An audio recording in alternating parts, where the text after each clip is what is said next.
सवाल को और थोड़ा सा स्पेसिफिक करती हूँ। पॉलिटिकल रेटरिक को माने जनता भी समझ नहीं पाती कि क्या ये जो नंबर्स फ्लैश किए जा रहे हैं कि जीडीपी हमारे अभी टॉप पे है, ये वाकई यकीन करें नहीं करें। आप हमें बताइए, क्या हम वाकई फ्रजाइल 5 से टॉप 5 में पहुंचे हैं या बातें हवा हवाई हैं? देखिए, इसमें तो कोई शक ही नहीं है कि 2013 में हम लोग फ्रजाइल 5 में थे। हमारा रुपया धड़ाम से गिरा था, 5% पर एनम उसके डिक्लाइन हुआ था उसके एक्सचेंज रेट में, और अब हम फास्टेस्ट ग्रोइंग इकोनॉमी हैं दुनिया में। IMF भी मानता है, वर्ल्ड बैंक भी मानता है। अब ये बात है कि इस ग्रोथ के साथ साथ क्या इक्विटी पर क्या असर पड़ा है, एम्प्लॉयमेंट पे क्या असर पड़ा है, वो उसके बाद हम लोग उसको अलग से देख सकते हैं। जो आम जनता है वो सरकार के साथ क्यों है, वो इसलिए क्योंकि पहली बार ये दिख रहा है कि बिना किसी मझोलिए के, बिना किसी कटौती के सीधा पैसा उनके अकाउंट में पहुंच रहा है। क्या डीबीटी सरकार की सबसे बड़ी उपलब्धि नहीं है? मुझे लगता है कि आपने उनको अवगत भी कराना बिजनेस कवर किया। मेरे सवाल से पहले इसका जवाब दीजिए, क्या डीबीटी? नहीं, मैं करूंगी। बड़ा राजीव जी को मैंने खूब इंटरव्यू भी किया एज अ जर्नलिस्ट और उनसे प्रत्युत्तर भी किया, तो आज भी वही काम करूंगी। नहीं, पहले मैं उनकी बात, पहले डीबीटी आपने रुपए का जिक्र किया, 58 पर मिला था, कहाँ पहुंचा है? 84 के पास है। तो रुपए का नाम मोदी सरकार को नहीं लेना चाहिए, क्योंकि आने से पहले कहा गया था रुपए और डॉलर का दाम एक कर दूंगा। पेट्रोल और डीजल पर सबसे ज्यादा, अब सर मैं आपके बीच में नहीं बोली थी, मुझे भी वही थोड़ा सा आप मुझे दीजिए। पेट्रोल और डीजल का दाम आपने कहा था हम बिल्कुल ले आएंगे एक बराबर। असलियत यह है कि पेट्रोल और डीजल पे जितनी टैक्स वसूली सरकार ने करी, इससे पहले किसी सरकार ने नहीं करी थी। 58 का रुपया 84 पे पहुंच गया, आप कह रहे हैं हम बहुत अच्छे में। मैं आपसे सिर्फ एक सवाल पूछना चाहती हूँ, हर सरकार काम करेगी, ऑफ कोर्स ये भी वेलफेयर स्कीम्स चलाएंगे, लेकिन क्या आंकड़ों को झुटलाया जा सकता है? क्या मैंने कोई गलत आंकड़ा बोला है? ताल से FDI क्यों बोल रहा है? क्या आप इस बात का जवाब दे सकते हैं? अब जवाब प्लीज। FDI क्यों शाउटिंग मैच नहीं, FDI इसलिए गिर रहा है क्योंकि पूरी ग्लोबल इकोनॉमी की हालत बहुत अस्त व्यस्त है। इतनी जबरदस्त जब अमेरिका के इंटरेस्ट रेट बढ़ते हैं तो डॉलर वापस वहां जाता है, ये हमेशा से हुआ है।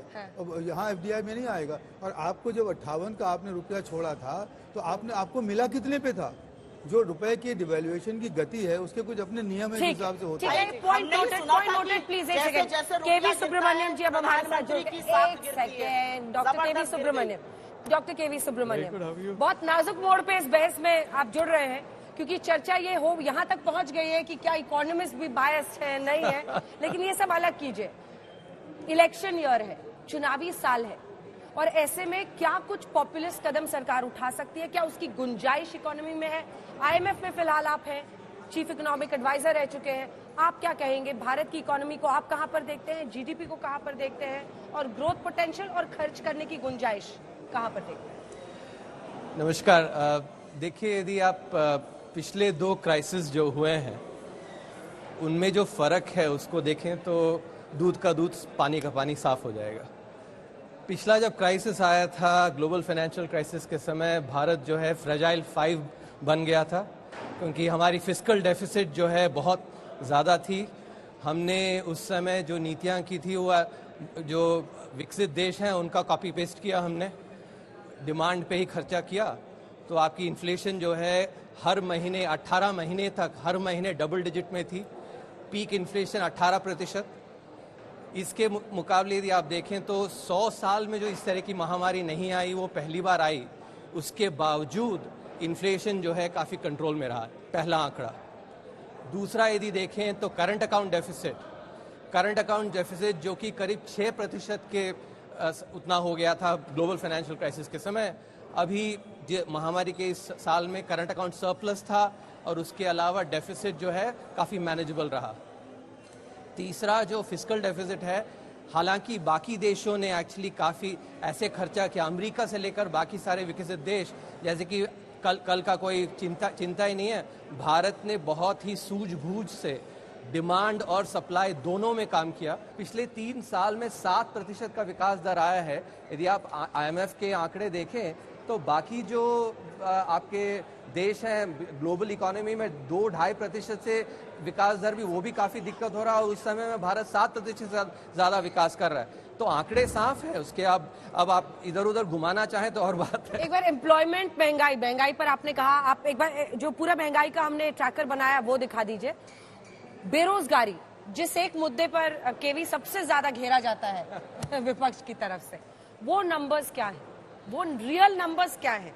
क्या वो डराने वाले हैं? क्या वो ऐसा है जो अचीवेबल है कि हम एक बेरोजगारी दर को कंट्रोल कर पाए? देखिए, इसमें मैंने काफ़ी लिखा है। जो बेरोजगारी को लेकर कहानी बनाना चाहते हैं वो सीएमआई का डेटा लेके बात करते हैं।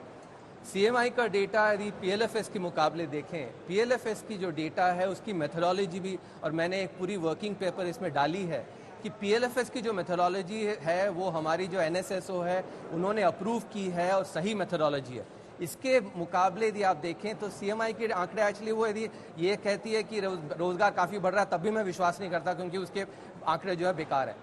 इसके मुकाबले यदि आप पीएलएफएस के आंकड़े देखें तो रेगुलर वेज वर्कर्स जो हैं महामारी से पहले और महामारी के बाद में, अभी आप लेबर फोर्स पार्टिसिपेशन रेट लें, वर्कर पॉपुलेशन रेशियो लें या फिर आप अनएम्प्लॉयमेंट रेट लें, तीनों में महामारी के मुकाबले जो अभी एक्चुअली वृद्धि हुई है बेहतर हो गया है। और ऑर्गेनाइज सेक्टर में जो जॉब्स हैं वो भी एक्चुअली बने। तो आंकड़े, यदि सही आंकड़े आप देखें तो ये भी सही नहीं है कि बेरोजगारी में इतनी प्रॉब्लम है जितने एक्चुअली बाकी लोग बता रहे हैं। ठीक है।